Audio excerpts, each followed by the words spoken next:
This song is legendary and a great one for beginners to learn as well. This is Beat the Track, the show where I attempt to teach a song in the same amount of time that that song takes to play. Can I do it? Let's find out. I'm so excited to teach this one. I love this song. And if you want to find out how I get my sound, stick around to the end of the video because I'm actually going to reveal which pedals I use. Now, I believe this track is 2 minutes and 42 seconds long. That's not a lot of time. It's really not a lot of time at all. I don't know if it's actually possible to teach that in that amount of time. But this is Beat the Track. And I accepted the challenge. So let's put the timer up on the screen now. And I'm going to start this in 3, 2, 1, let's go. Right, we're starting with the main riff. And I want you to be really observant of which fingers I'm using. So let me demo that first of all.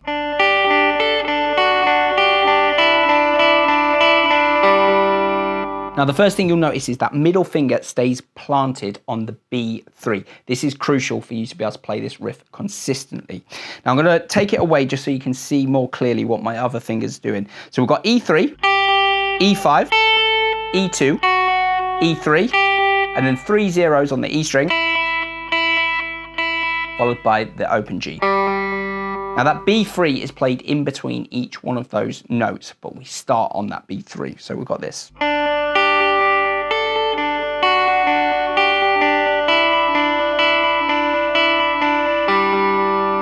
And that's played 3 times before you move on to the next part of the riff. So here's obviously a good time to pause and practice that until you get it consistent. And actually, I'm going to reveal in a little bit actually a secret hidden variation on this that I discovered when I was transcribing this track that I don't think many people have picked up on. So stick around for that because it's really interesting. Now, the second part of this riff goes like this.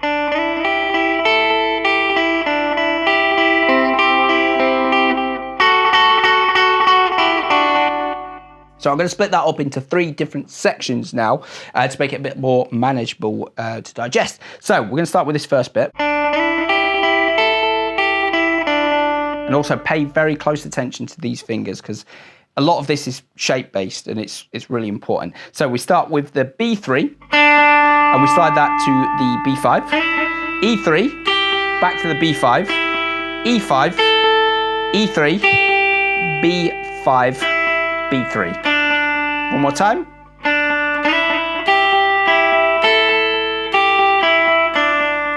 Now, section 2, we've got another slide from the B3 to B5, E3, B5, G5, E3, B5, G5, E3. One more time.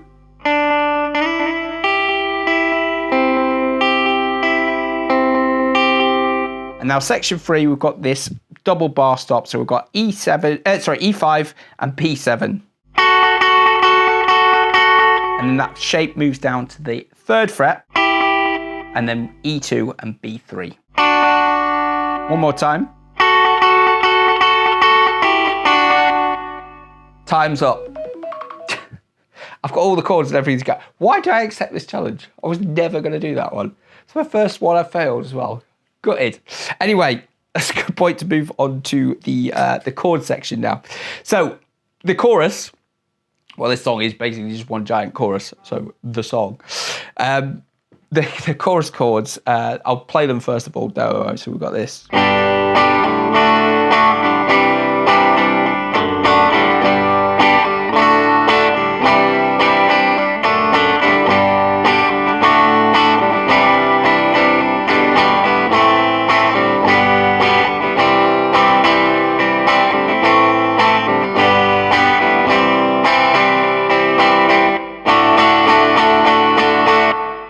So, nice simple chords, great for beginners, this one. So we start on a G, to the D, and then C add 9.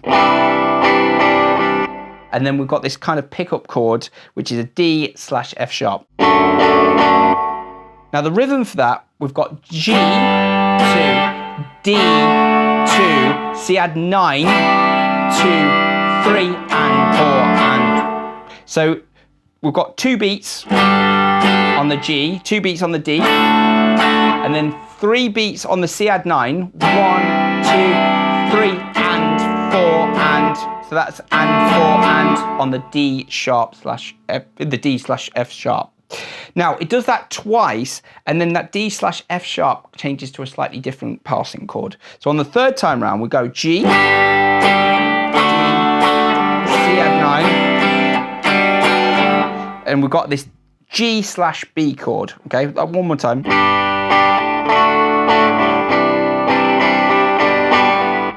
And then we move over to an A minor, G, C, and does that twice. So the A minor is 2 beats, G 2 beat, C for a full bar. Do it again.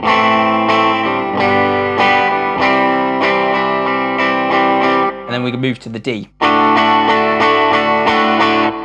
So I'll just play that through one more time, just so you can practice along. So 1, 2, 3, 4.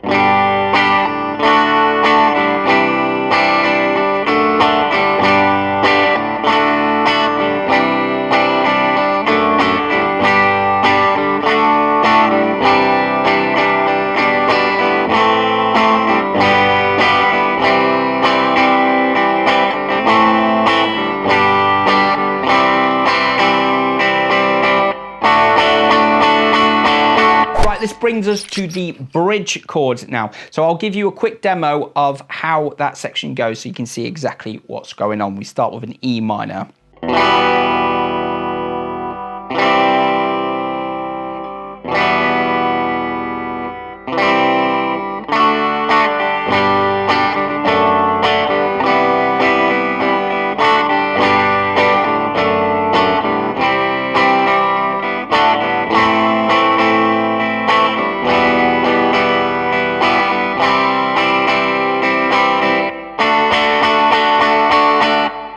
So we start with an E minor chord for a bar,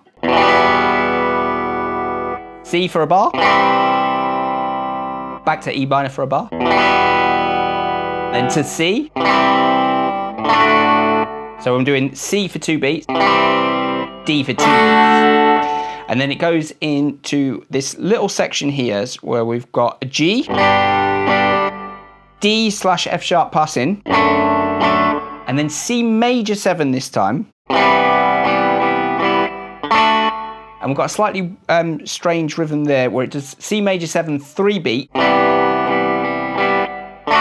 and then D for 1 beat. Okay, so let me just show you that again. So we've got G, 2, D slash F sharp 2, C major 2, 3, 4. Okay, now it repeats that, but weirdly enough, from what I can hear, the second time round, instead of C major 7, it's a C major. I mean, C major will work with both of them, or C major 7 will work with both of them. I just like to be as detailed and thorough as I can. But yeah, second time round, G, D slash F sharp, C major, D. And then we're on to A minor for a bar, then E minor for a bar, C, and then the D for a bar. Okay, so let's play through that bridge section together, a slightly slower tempo. So after 4, starting with that E minor, okay, 1, 2, 3, 4. To C, back to E minor, to C, D, G, D, C major 7, D, G, D, C major, D, A minor, E minor, C,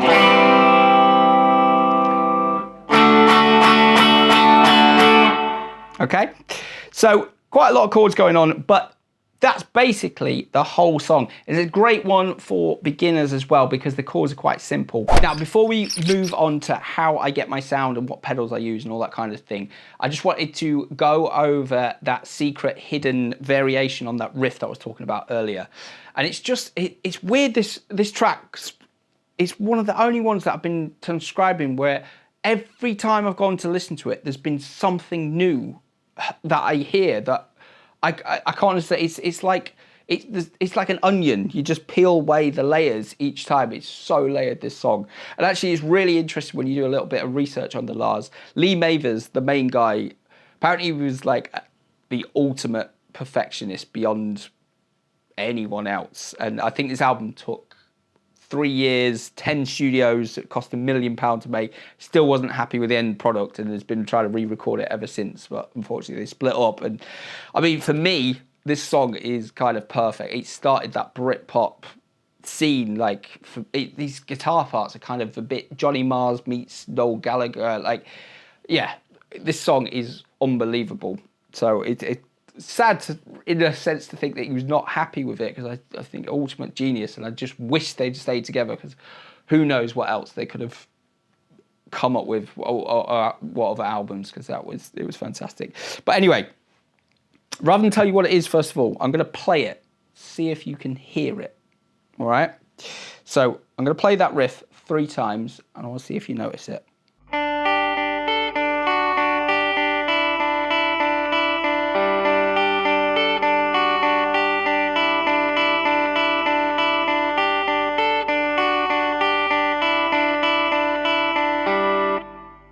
Now, did you notice what it was? If it's the second time round, I just don't go to the open G. I go up to the high G on the E string. So we've got the...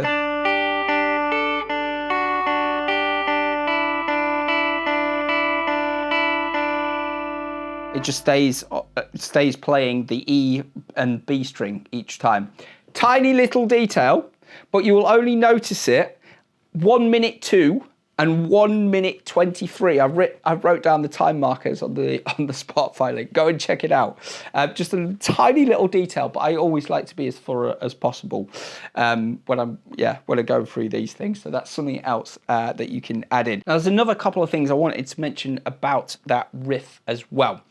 The first time the riff happens is slightly different to all the rest of them later on. Just another Lee Mavers detail for you there. So most of it is the same. It's just the intro part where we normally go. That just changes.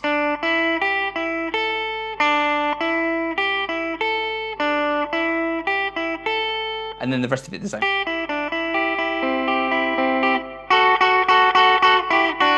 So it's that first bit. We go 3 on the B string, B5, E3, B5, E5, slight pause, then B3 again.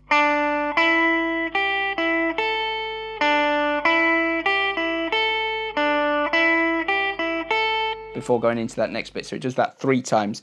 And actually, I go into much more detail on this. There's some more very subtle lead parts. There's so many layers in this, but I actually cover all of it. Well, I hope all of them, but I'm going to say most of them because there's that many layers on my Patreon channel.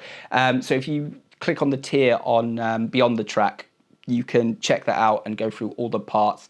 Just go into things a little bit more detail, some of the more sound stuff as well, which I am going to talk about in a minute, as well as the tabs that you can download as well. So definitely go and check that out. Now, as I mentioned earlier, we're going to talk about my sound and how I achieved it, which pedals, all that kind of stuff. I'll do a quick demo of them in a little minute, but first I just wanted to reveal what I used. So first up is my reverb pedal. And those that have seen the show before will realise it's my trusty and absolute favourite reverb pedal. It is, of course, the Strymon Flint pedal. It's like the dual reverb and tremolo pedal. Now, I'm only using the reverb side. I've got it on the 80s reverb setting with this. Mix is about 12 o'clock, and the decay and stuff is not too heavy on this one. I don't want too much reverberated sound because I'm blending this in with other pedals and stuff. I don't want to make it too wishy-washy. I want that jangliness to cut through. And this is last in my pedal chain as well. Generally speaking, reverb is pretty much always last in my pedal chain. But yeah, just for complete transparency. Next up, I've got, weirdly, another reverb pedal. This is the Cathedral reverb by Electro Harmonics, but I'm not using any of the reverb settings. I'm actually using the bottom echo as my delay. Okay, and what I'm doing with the tap tempo, I'm actually setting this at double the tempo of the actual track to get that sound.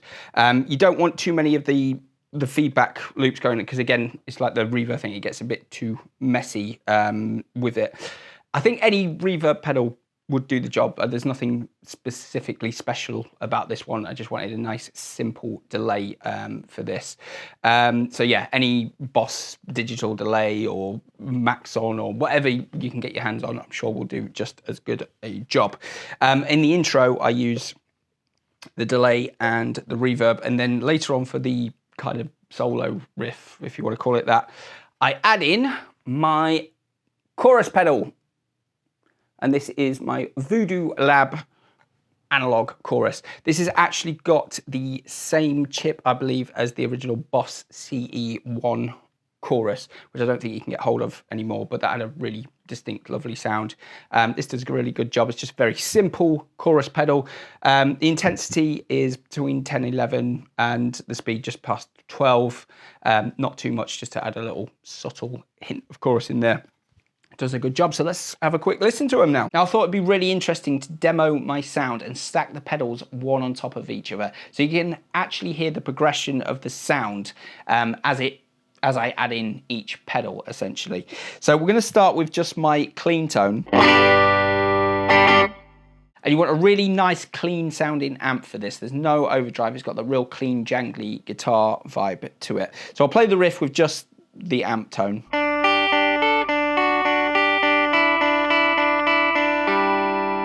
So it sounds nice, just sounds quite thin and a lot missing. It's missing that kind of double tracked vibe.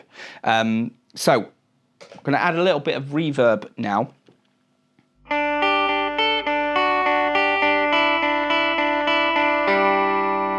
And immediately that's already sounding much closer. Still feels like it's missing that double tracked kind of vibe. And it's quite interesting actually researching Lee Mavers and this sort of perfectionist attitude that he had. And apparently, like, I don't know, rumours you hear, he was tuning his guitar to the Seagulls and all kinds of crazy stuff. But with the amount of layers and stuff like that going on in the track, I think there was so many guitars that were recorded and overdubbed and stuff on this that I should imagine there's 3 or 4 different guitar parts on it. This is why every time I went to transcribe it, I'm hearing new things. But to compensate for that kind of double tracked vibe, I'm using a delay, and this is my tone. So it's like da, da, da, da, da. Now you can play around with the repeats. You don't want too many of those repeats going on because it gets a little bit messy. But this is what it sounds like with the delay.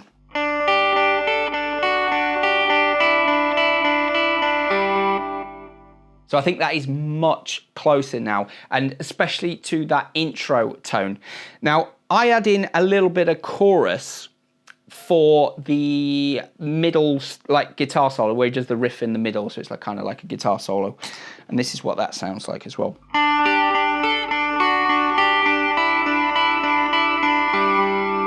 So I think that works for that middle bit. I think it's almost a bit too much in the intro, but I don't know. Let me know in the comments which one you prefer with that. And also I wanted to talk a little bit about guitars as well, because you try and do some research in it, and rumor has it he's used every guitar under the sun, which I completely believe. But sifting through all of the information that is available, it's a lot of people are saying he used a Rickenbacker, a 12-string, a Gibson ES355, a Telecaster. There's all kinds of things. And the chances are he's probably used them all. It would not surprise me. This album took like 3 years to make, 10 different studios, and the amount of overdubs and tracks. And when I'm listening to it, like, you hear something new each time. And yeah, I'm sure he's used them all. But for me, and I was actually going to use this guitar to record this video, but it's a little bit poorly at the minute. The installation's not doing too good, so it doesn't seem to want to last a video without staying in tune. So opted for me trusty old Strat. But the closest thing I've got to what I think it is, the Gibson ES355. I've got the Epiphone over here. And let's just give this a little plug in, see what you think to this.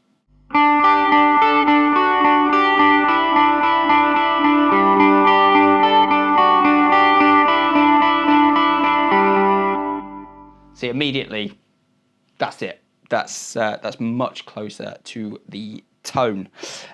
So yeah, let me know in the comments which one you think sounds best. Now, if you want to take a deeper dive into this track, I've got plenty of extra video content available over on my Patreon page.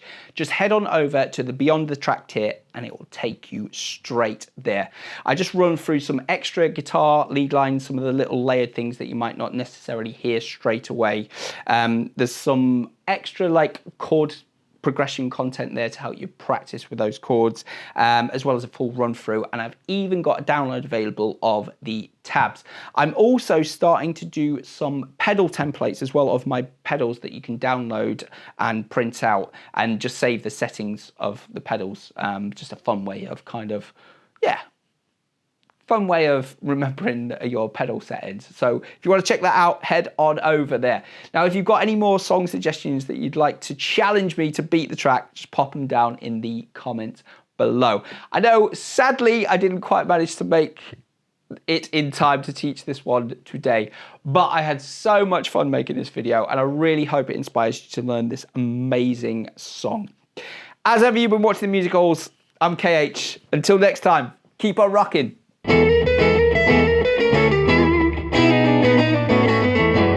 So let's pop the timer.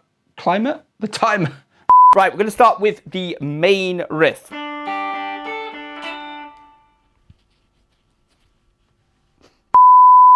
What's the challenge? That I accepted. Beat the track. Challenge that I accepted.